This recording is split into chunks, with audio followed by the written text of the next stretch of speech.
এই পার্সন আপনাকে অনেক হার্ট করেছে, আপনার ইমোশনের সাথে অনেক বেশি খেলেছে, ইমোশনালি আপনাকে অনেক কষ্ট দিয়েছেন। সে কি আপনাকে সত্যিই ভালোবাসে? হ্যাঁ, প্রেম তো এই পার্সন আপনাকে করে, কিন্তু সে বলেন না।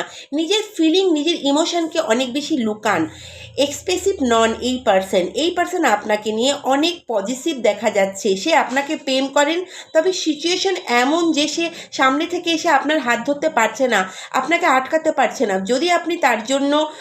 যদি আপনি অন্য কারো হয়ে যাচ্ছেন, আপনি আগে এগোচ্ছেন, মুভ অন করছেন, সে ভাবছে আমার কাছে কোনো রাইট নেই আপনাকে আটকানোর, কারণ যেটা আপনি চাইছেন সেটা সে দিতে পারছেন না। যখন সে আপনাকে কমিটমেন্ট দিতে পারছে না, আপনাকে খুশিতে রাখতে পারছেন না, বা আপনার জন্য ফাইট করতে পারছেন না, সিচুয়েশন হ্যান্ডেল করতে পারছেন না, তো তার কোনো রাইট নেই আপনাকে আটকানোর। কিন্তু তার মন বলছে সে আপনাকে অন্য কারো হতে দিতে চায় না, সে একদমই চায় না আপনি তার থেকে